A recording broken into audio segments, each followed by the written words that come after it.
একটি নবজাতকের হাত ভাঙা নিয়ে এবার প্রতিক্রিয়া ব্যক্ত করলেন জিএমসিএইচ এর প্রিন্সিপাল ডক্টর অভিজিৎ শর্মা। জিএমসিএইচ এর একটি নবজাতকের হাত ভাঙা প্রসঙ্গে প্রতিক্রিয়া অধীক্ষক ডক্টর অভিজিৎ শর্মার। মাতৃর চিকেন চেল এনিমিয়া নামের একটি রোগে আক্রান্ত ছিলেন। প্রসবের সময় কিছু জটিলতার জন্য সি সেকশন করতে হয়েছে। প্রসূতির গর্ভে জল শুকিয়ে গিয়েছিল, যার ফলে গোবর্ধন টেকনিক ব্যবহার করা হয় এবং সি সেকশনের সময়, যার ফলে নবজাতকটির প্যাথোলজিক্যাল ফ্র্যাকচার হয়। কিন্তু বর্তমান চিকিৎসকদের মতে শিশুটির সমস্যা ভালো হয়ে যাবে। শিশুটির পিতাকে এই বিষয়ে চিকিৎসকরা ভালো করে বুঝিয়েছিলেন। বর্তমানে মাতৃ এবং নবজাতকটি সম্পূর্ণ সুস্থ বলে জানিয়েছে জিএমসিএইচ কর্তৃপক্ষ। ডেঙ্গু সম্পর্কে ডক্টর অভিজিৎ শর্মা প্রতিক্রিয়া ব্যক্ত করে বলেন, এখন পর্যন্ত জিএমসিএইচ এ 57টি ডেঙ্গু কেস এসেছে। 11 জন বর্তমানে চিকিৎসাধীন হয়ে আছে জিএমসিএইচ এ। ডেঙ্গুতে 3 জনের মৃত্যু হয়েছে। ডেঙ্গুর প্রাথমিক লক্ষণ গলায় ব্যথা, ভালো করে কথা বলতে না পারা, অতিমাত্রায় জ্বর ইত্যাদি। সকলকে সাবধান হতে আহ্বান জানিয়েছেন তিনি। এই পেশেন্টটো জুন গড় ভৰ্তি হৈছিল 22 তাৰিখে ৰাতিপুৱা 10টা বজাত গাইনী ডিপাৰ্টমেণ্টত। Known case of sickle cell anaemia, high risk case আছিল। তাৰপিছত পেশেন্টটো আমি 23rd এক্টিভ লেবাৰত গ'ল। লেবাৰত যাওঁতে patient was taken to the labor room and prepared for LSCS. Initially, vaginal delivery we ভাবিছিল, তাৰপিছত LSCS prepare কৰিলে। আৰু যেতিয়া LSCS কৰিলে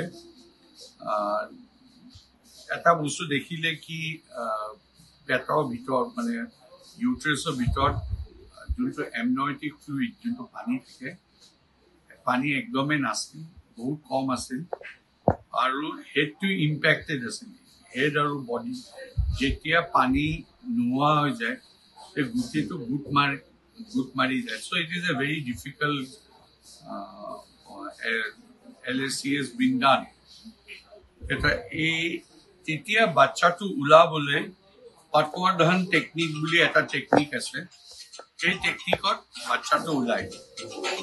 আৰু সেই টেকনিকটোত কি কৰে, ইউজুৱেলি আমি যেতিয়া অপাৰেশ্যন কৰোঁ হেড ফাৰ্ষ্টত ওলায়, কিন্তু এইটো কেইটাত শোল্ডাৰ জইণ্টটোৰ পৰা মেনুভাৰ কৰি পেলাই ওলাওঁতে যেতিয়া শোল্ডাৰ জইণ্টৰ পৰা মেনুভাৰ কৰা হ'ল তেতিয়া দেখা গ'ল কি ৰাইট হিউমাৰাছটোত এটা swelling আছিল।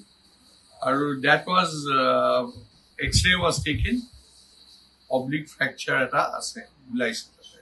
So it's a type of complication, and it's a pathological fracture that has happened. Ami patient took immediately orthopedics dekhabole loi gol। Orthopedics sai pelai advice korise ki there is nothing else to be done, বাচ্চা ক্ষেত্ৰত নিজে জোৰা খাই যায় আর কিনা। So মই ভাবো since it was already a complicated case with so much of comorbid conditions, comorbid মানে sickle cell anemia, old history of multiple abortions, এখানে we could assess that there could be some complications, or a complication a whole. So I believe that attendant was counseled কথাটো তেখেতক কোৱাও হৈছিল আৰু তেখেতে বুজিছিল। আৰু মই সেইকাৰণে প্ৰেছক আৰু এবাৰ কওঁ কথাটো কি we are taking care of the baby। আৰু মই ভাবো এনেকুৱা বস্তু হ'ব পাৰে আৰু হ'লেও তাৰ কাৰণে প্ৰপাৰ ট্ৰিটমেণ্ট আমি দিব পাৰোঁ। আমাৰ হস্পিটেলত যোৱা বছৰ 170টা কেছ ভৰ্তি হৈছিল এবছৰ 10 years। এইবাৰ 57টা কেছ ভৰ্তি হৈছে। তাৰ ভিতৰত এতিয়া অন এক্টিভ ট্ৰিটমেণ্ট 11টা কেছ আছে।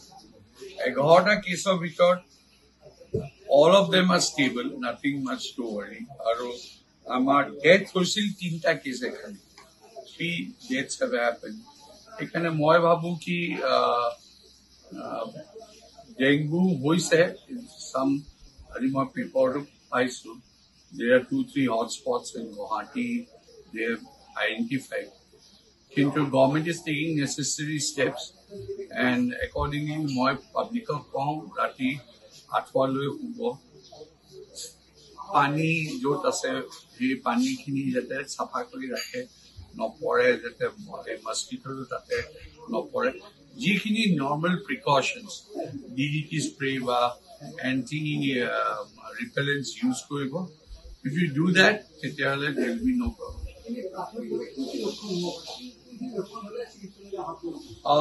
Very high fever, ডিঙিটো লৰাব নোৱাৰে, there may be convulsion, epilepsy fit হ'ব পাৰে, আৰু slurred speech, মুখেদি ভালকে কথা ক'ব নোৱাৰে, সেইবোৰ যদি লক্ষণ হয় তেতিয়াহ'লে ডেফিনেটলি মেডিকেল কলেজত আহি দেখাব।